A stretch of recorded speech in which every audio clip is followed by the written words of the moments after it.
നമ്മൾ പറയുമ്പോൾ തന്നെ മലയാളത്തെക്കുറിച്ച് സംസാരിക്കുമ്പോൾ മറ്റുള്ള ഭാഷകൾ കേവലം ധാത്രിമാർ, മർത്യന്റെ പെറ്റമ്മ തൻ ഭാഷ താനെന്ന് പറയും. അപ്പോൾ നമുക്ക് എല്ലാവരും എല്ലാ മലയാളികളും ചിന്തിക്കുന്നത് മലയാളത്തിലാണ്. പക്ഷെ നമ്മുടെ ഒരു ഈസ് ഓഫ് കമ്മ്യൂണിക്കേഷന് വേണ്ടിയിട്ട് അറിയാതെ ഞാൻ തന്നെ പറഞ്ഞു ഒരുപാട് ഇംഗ്ലീഷ് വാക്കുകൾ നമ്മുടെ സംസാര ഭാഷയിലേക്ക് കടന്നു വന്നിട്ടുണ്ട്. അതുകൊണ്ട് തന്നെ നമ്മളെല്ലാവരും ചിന്തിക്കുന്നത് പോലെ ഇപ്പൊ ഇംഗ്ലീഷിലാണോ എന്ന് സംശയിക്കുന്ന ഒരു രീതിയിലേക്ക് വരെ എത്തിയില്ലേ കാര്യങ്ങൾ. അതെ. പക്ഷെ അതിലൊരു സംശയവുമില്ല. നമ്മൾ ചിന്തിക്കുന്നത് മലയാളത്തിലും സംസാരിച്ച് പുറത്ത് വരുമ്പോഴേക്കും എളുപ്പം വാക്കുകൾ കിട്ടും. കാരണം മലയാളത്തിലാണ് ഏറ്റവും അധികം ബുദ്ധിമുട്ടുള്ള സിലബിൾസ്. ഇംഗ്ലീഷുകാരന് ഈ ഇറൊന്നും വരില്ല എന്ന് പറയും. ഇംഗ്ലീഷിൽ എഴുതുമ്പോൾ തന്നെ അറിയാലോ, സ്പെല്ലിങ്സ് കാണുമ്പോൾ തന്നെ നമുക്ക് അറിയാം. ഈ 52 അക്ഷരങ്ങളുള്ള വലിയ മലയാള ശബ്ദാവലി തന്നെ പഠിച്ചെടുക്കാൻ തന്നെ വലിയ പാടാണ് പറയാറുണ്ട്. ഇപ്പൊ നമ്മുടെ ഈ ള എന്നുള്ള അക്ഷരം എങ്ങനെയാണ് ഇംഗ്ലീഷിൽ എഴുതുക? അതെ, എല്ലേ എന്ന് എഴുതാനേ അത് ലായിപ്പോവും. എല്ലല്ലേ എന്ന് പറഞ്ഞാൽ ഇല്ലായിപ്പോവും. അല്ലാതെ ള എന്നൊരു അക്ഷരം ഇംഗ്ലീഷിൽ എഴുതാൻ പറ്റില്ല. അത് സ ആണ്. അപ്പൊ ശരിക്കും ബാക്കിയുള്ളൊരു ഭാഷയെ വെച്ച് നോക്കുമ്പോൾ കുറച്ച് സുപ്പീരിയർ ആണോ മലയാളം എന്നുള്ളൊരു കാര്യത്തിൽ നമുക്ക് സംശയമില്ല അല്ലേ? അതുപോലെ തന്നെ നമുക്ക് മലയാളത്തിന് അഭിമാനിക്കാനുള്ള ഒരു കാര്യം കൂടി ഉണ്ട്. ഒരു ശ്രേഷ്ഠ ഭാഷാ പദവിയിലേക്ക് ഉയർത്തപ്പെട്ട ഒരു ഭാഷ കൂടിയാണ് മലയാളം എന്നുള്ളത്. ഏതായാലും മലയാളത്തെ കുറിച്ച് നമുക്ക് കൂടുതൽ സംസാരിക്കാം മറ്റൊരു സെഗ്മെന്റ് കണ്ടതിന് ശേഷം. അടുത്തത് ഫെങ് ഷുവി ആണ്. നമുക്ക് ഫെങ് ഷുവി കണ്ടിട്ട് മടങ്ങി വരാം.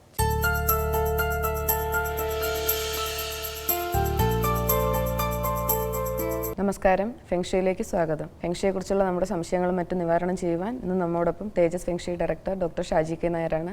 നമുക്ക് അദ്ദേഹത്തെ സ്വാഗതം ചെയ്യാം. നമസ്കാരം സർ. ഇന്നും അടുത്തൊരു കത്താണ്, വായിക്കാം. ഞാൻ ആറ്റിങ്ങിൽ നിന്ന് ഉഷയാണ്. ഞാനൊരു ബ്യൂട്ടീഷ്യനാണ്. സാമ്പത്തിക ബുദ്ധിമുട്ട് കാരണം താമസം മാറി കൊല്ലം ജില്ലയിലെ കുരിയോട് എന്ന സ്ഥലത്ത് എൻ്റെ അമ്മയുടെ ഒരു പഴയ കുടുംബ വീട്ടിലാണ് ഇപ്പോൾ താമസിക്കുന്നത്. ഇവിടെ താമസത്തിന് വന്നതിന് ശേഷം തൊഴിൽ തടസ്സവും അസുഖങ്ങളുമാണ്. ഇത് വീടിൻ്റെ എന്തെങ്കിലും ദോഷമാണോ? വീടിൻ്റെ ദർശനം കിഴക്കാണ്. ഞാനൊരു പാർലർ സ്റ്റാർട്ട് ചെയ്യാൻ തീരുമാനിച്ചിരിക്കുകയാണ്. പാർലർ സ്റ്റാർട്ട് ചെയ്യുമ്പോൾ ഫെങ്ഷി മുഖേന എന്തൊക്കെയാണ് ചെയ്യേണ്ടത്? നമുക്ക് ഇത് ചോദ്യത്തിൽ തന്നെ ഉത്തരവ് അതിനകത്ത് തന്നെ ഉണ്ട്. കാരണം ഇപ്പോൾ ഒരു പഴയ വീട്ടിലാണ് താമസിക്കുന്നത് അല്ലേ? പഴയ വീട്ടിലാണ് താമസിക്കുന്നത് എന്നാണ് പറഞ്ഞിട്ടുള്ളത്. വീടിൻ്റെ പഴക്കമെല്ലാം അതിനകത്ത് എഴുതിയിട്ടുണ്ടോ? അപ്പം ഉഷയുടെ ഏജ് വല്ലതും എഴുതിയിട്ടുണ്ടോ? ഇല്ല. ഓക്കെ. അപ്പോൾ സ്വാഭാവികമായിട്ട് അതൊക്കെ വായിക്കുമ്പോൾ തന്നെ ഇതാണ് ഓരോ ഇനി ലെറ്ററുകൾ എഴുതുമ്പോൾ നിങ്ങളെല്ലാവരും ശ്രദ്ധിക്കേണ്ടത് വ്യക്തമായിട്ട് ഉള്ള കാര്യങ്ങൾ എഴുതി അറിയിക്കുക. അതിനുള്ള മറുപടി ഞങ്ങൾ കൃത്യമായിട്ട് തരാം. അപ്പോൾ ഈ പഴയ വീട് നമുക്കൊരു ഊഹിച്ച് മാത്രമേ അത് പറയാൻ പറ്റത്തുള്ളൂ. ഈ പഴയ വീട്ടിൽ താമസിക്കുമ്പോൾ ആ വീട്ടിനകത്ത് ഒത്തിരി വാസ്തുപ്രകാരമുള്ള പ്രോഗ്രാംസ് അല്ലെങ്കിൽ പ്രോബ്ലംസ് ഒത്തിരി നമുക്ക് ആ വീട്ടിൽ ഉണ്ടാവാൻ ചാൻസ് വളരെ കൂടുതലാണ്. ആ വീട്ടിൽ ചെന്ന് കയറിയപ്പോൾ തൊഴിൽ തടസ്സമാണ് കൂടുതലായിട്ട് ഉണ്ടാകുമെന്ന് പറഞ്ഞത് അല്ലേ? തൊഴിൽ തടസ്സം. അപ്പോൾ വീടിൻ്റെ വടക്ക് ഭാഗത്ത് എന്തെങ്കിലും തൊഴിൽപരമായിട്ടുള്ള തടസ്സം വരുവാൻ ഒന്നുകിൽ സെപ്റ്റിക് ടാങ്കോ അല്ലെങ്കിൽ വടക്ക് ഭാഗത്ത് വേറെ എന്തെങ്കിലും നെഗറ്റീവായിട്ടുള്ള കാര്യങ്ങൾ ഉണ്ടാവാൻ വളരെ ചാൻസാണ്. എത്ര നാളായി താമസമായിട്ടൊന്നും എന്തെങ്കിലും ഒന്നും എഴുതിയിട്ടില്ല. ഓക്കെ. അപ്പം അങ്ങനെയുള്ളൊരു വിഷയമുണ്ട്. പിന്നെ രണ്ടാമത് അതിനെക്കുറിച്ച് വിശദമായിട്ട് നമുക്ക് നോക്കുമ്പോൾ പിന്നെ വേറെ എന്തെങ്കിലും പറഞ്ഞിട്ടുണ്ട് അതിനകത്ത്? വഴക്ക് എന്താണ് പ്രോബ്ലം ശരിക്കും പറഞ്ഞിട്ടുള്ളത്? വീടിന്റെ ദർശനം കിഴക്കാണ്. അല്ല, എന്താണ് പ്രോബ്ലം പറഞ്ഞിട്ടുള്ളത്? വീട്ടിൽ വന്നതിന് ശേഷം തൊഴിൽ തടസ്സവും അസുഖങ്ങളും ഉണ്ട്. അപ്പം കിഴക്ക് ഭാഗത്തും വീടിൻ്റെ എന്തെങ്കിലും ദോഷങ്ങളുണ്ടാവാൻ ചാൻസ് വളരെ കൂടുതലാണ്. വടക്ക് ഭാഗം കിഴക്ക് കാരണം അസുഖങ്ങൾ കൂടുതലായിട്ട് വരുമ്പോൾ വീടിൻ്റെ കിഴക്ക് ഭാഗത്തുണ്ടാകുന്ന ദോഷം കൊണ്ടാണ് അസുഖം വരാറ്. അത് വടക്ക് ഭാഗത്തുള്ള ദോഷം കൊണ്ടാണ് തൊഴിൽപരമായിട്ടുള്ള തടസ്സങ്ങൾ വരുവാൻ ചാൻസ് വളരെ കൂടുതൽ. അപ്പം പഴയ വീടാണ്. അപ്പം വീട് നമുക്കൊന്ന് വിശദമായിട്ട് നോക്കിയാലേ അതിനെക്കുറിച്ചുള്ള നല്ലൊരു കറക്റ്റായിട്ടുള്ളൊരു റെമഡി നമുക്ക് അതിനെക്കുറിച്ച് പറയാൻ പറ്റത്തുള്ളൂ. രണ്ടാമത് ഏതായാലും ബ്യൂട്ടി പാർലറിനെ കുറിച്ച് എന്തോ പറഞ്ഞിട്ടുണ്ടായിരുന്നല്ലോ? പുതിയ ബ്യൂട്ടി പാർലർ തുടങ്ങാൻ തീരുമാനിച്ചിട്ടേ ഉള്ളൂ. ബ്യൂട്ടി പാർലർ എടുത്തിട്ടുണ്ടോ? ഇല്ല. അപ്പം അത് ചെയ്യേണ്ടത് ബ്യൂട്ടി പാർലർ എടുത്തതിന് ശേഷം ആ ബ്യൂട്ടി പാർലർ നടത്തുന്ന ആളുടെ ഡേറ്റ് ഓഫ് ബർത്ത് അനുസരിച്ച്, അതായത് ആ ആൾ കിഴക്കേ വിഭാഗമാണോ പടിഞ്ഞാറ് വിഭാഗമാണോ, അതായത് ക്വാ നമ്പർ കാൽക്കുലേറ്റ് ചെയ്തതിന് ശേഷം ആ ആൾക്ക് സൂട്ടബിളായിട്ടുള്ള, അപ്പം ഉഷയ്ക്ക് സൂട്ടബിളായിട്ടുള്ള രീതിയിലായിരിക്കും അതിൻ്റെ ക്യാഷ് ടേബിൾ. ഫസ്റ്റ് നമ്മൾ ഇമ്പോർട്ടൻ്റ് ഏതൊരു ബ്യൂട്ടി പാർലർ നമ്മൾ സെറ്റ് ചെയ്യുമ്പോഴും അതിൻ്റെ ക്യാഷ് ടേബിൾ ഏത് ഭാഗത്താണ് വരേണ്ടത്, അത് ബ്യൂട്ടി പാർലർ നടത്തുന്ന ആ ആളുടെ ഡേറ്റ് ഓഫ് ബർത്ത് അനുസരിച്ചായിരിക്കണം അത് ചെയ്യേണ്ടത്. രണ്ട്, ത്രെഡിങ് ടേബിൾ ഇടുന്ന പൊസിഷൻ. ത്രെഡിങ് പൊസിഷനുണ്ട്. അപ്പോൾ കിഴക്ക് വിഭാഗത്തിൽപ്പെട്ട ഒരാളാണെങ്കിൽ ത്രെഡിങ് ടേബിൾ ഇടുമ്പോൾ കിഴക്കോട്ടും മിറർ പടിഞ്ഞാറോട്ടുമാണ് വയ്ക്കുന്നത്. കാരണം ഇരിക്കുന്ന ആൾക്കാർ എപ്പോഴും ഫേസ് ചെയ്യുന്നത് കിഴക്കോട്ടായിരിക്കണം ഫേസ് ചെയ്തെന്ന് വർക്ക് ചെയ്യേണ്ടത്. അപ്പോൾ ഓരോ വിഭാഗത്തിൽപ്പെട്ട ആൾക്കാർക്കും ബ്യൂട്ടി പാർലർ സെറ്റ് ചെയ്യുമ്പോൾ ത്രെഡിങ് ടേബിൾ ഇടേണ്ട പൊസിഷനുണ്ട്, അതേപോലെ ഫേഷ്യൽ ചെയ്യേണ്ട, ബെഡ് ഇടേണ്ട, അതേപോലെ ഹെന്ന, ഇങ്ങനെയൊക്കെ സെറ്റ് ചെയ്യുന്ന ഓരോ പൊസിഷനിൽ മാത്രമേ സെറ്റ് ചെയ്യാൻ പാടുള്ളൂ.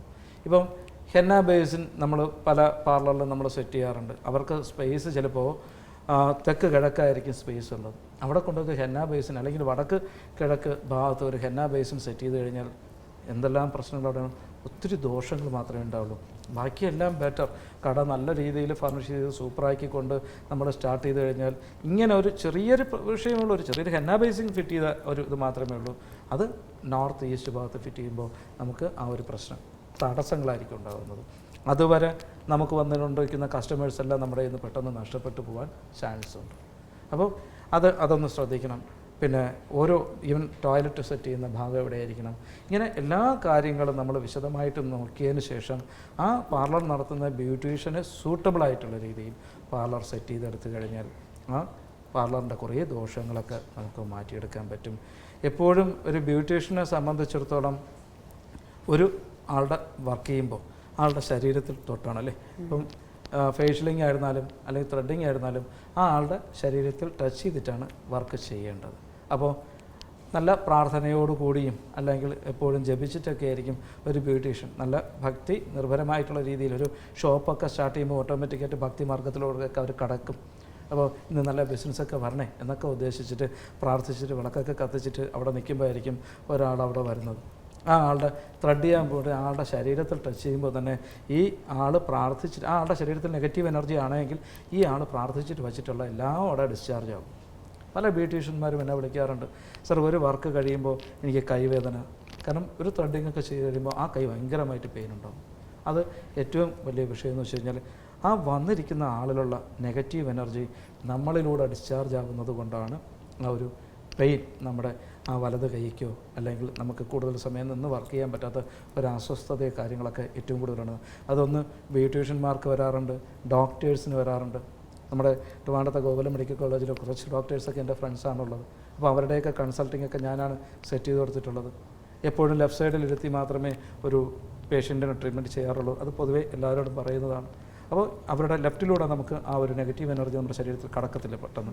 നമ്മുടെ റൈറ്റ് സൈഡിൽ ഇരുത്തി കഴിഞ്ഞാൽ അവരിലുള്ള നെഗറ്റീവ് നമ്മുടെ ശരീരത്തിൽ പെട്ടെന്ന് ബാധിക്കുവാനുള്ള ചാൻസ് വളരെ കൂടുതലാണ്. അതേപോലെ തന്നെ ബ്യൂട്ടീഷ്യന്മാരും. അപ്പോൾ നമുക്ക് അവരുടെ ശരീരത്തിൽ ടച്ച് ചെയ്ത് വർക്ക് ചെയ്യുമ്പോൾ കൈകാൽ കഴപ്പും കാര്യങ്ങളൊക്കെ ഉണ്ടാവും. അപ്പം അതിന് സെൽഫ് പ്രൊട്ടക്ഷൻ നമ്മളെപ്പോഴും ചെയ്തേ പറ്റും. എല്ലാ ബ്യൂട്ടി പാർലറും ഞാനിതുവരെ വർക്ക് ചെയ്തിട്ടുള്ള ഒത്തിരി ബ്യൂട്ടി പാർലർ ഞാൻ സെറ്റ് ചെയ്ത് കൊടുത്തിട്ടുണ്ട്. കഴിഞ്ഞ ദിവസവും നമ്മുടെ ട്രിവാൻഡ്രത്ത് ബേക്കറി ജംഗ്ഷനിലൊരു ബ്യൂട്ടി പാർലർ ഞാൻ വർക്ക് ചെയ്ത് കൊടുത്തു. അവിടെയൊക്കെ നമ്മൾ ഒന്ന് പറയാറ്, നിങ്ങളൊരു സ്പ്രേയറിൽ കല്ലുപ്പ് കലക്കി വയ്ക്കാൻ പറയാറുണ്ടല്ലോ. കാരണം വന്നിരിക്കുന്ന ഒരാളുടെ വർക്ക് കഴിഞ്ഞാൽ ഉടൻ തന്നെ 2 കൈയിലും കല്ലുപ്പ് വെള്ളം ഒഴിച്ച് കഴുകി കളയാൻ പറയാറുണ്ട്. കാരണം അവരിലുള്ള നെഗറ്റീവായിട്ടുള്ള അത് നമ്മൾ ഉപ്പൊഴിച്ച് കഴുകി കളയുമ്പോൾ കുറേ അത് ഡിസ്ചാർജായി പോകാൻ ചാൻസ് വളരെ കൂടുതലാണ്.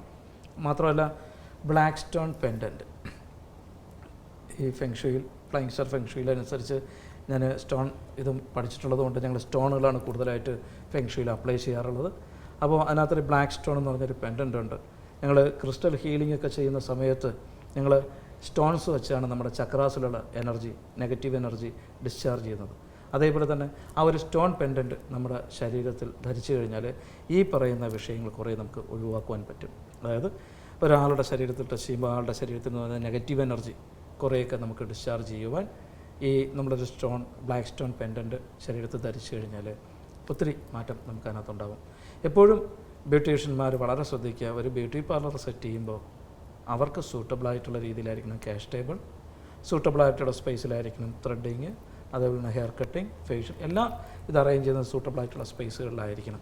അങ്ങനെ വെച്ച് നമ്മൾ സെറ്റ് ചെയ്തെടുക്കുമ്പോൾ വളരെ നല്ലൊരു മാറ്റമായിരിക്കും നമുക്ക് ഉണ്ടാകുന്നത്. അതേപോലെ തന്നെ അവിടെ ഒരു ക്വസ്റ്റ്യൻ, ഉഷ മേഡത്തിൻ്റെ ആ ക്വസ്റ്റ്യൻ്റെ ഇതും അങ്ങനെയാണ് നമുക്ക് അതിനകത്ത് വന്നിട്ടുള്ളത്. ആ സൂട്ടബിളായിട്ടുള്ള സ്പേസിലായിരിക്കണം നമുക്ക് അത് സെറ്റ് ചെയ്ത് എടുക്കേണ്ടത്. മനസ്സിലായി? അപ്പം എപ്പോഴും ശ്രദ്ധിക്കുക, ആ ഒരു രീതിയിൽ സെറ്റ് ചെയ്തെടുക്കുക. നിങ്ങൾക്ക് കൂടുതലായിട്ട് എന്തെങ്കിലും സംശയങ്ങളോ കാര്യങ്ങളോ ഉണ്ടെങ്കിൽ വീട്ടിൽ താമസിക്കുന്ന എല്ലാവരുടെയും ഡേറ്റ് ഓഫ് ബർത്തും വീടിൻ്റെ ദർശനം ഇങ്ങോട്ടാണെന്ന് നോക്കിയിട്ട് വിളിക്കുക. നിങ്ങളുടെ വീട്ടിൽ വന്ന് നോക്കി പ്രശ്നപരിഹാരം ചെയ്തു തരാം. നമസ്കാരം.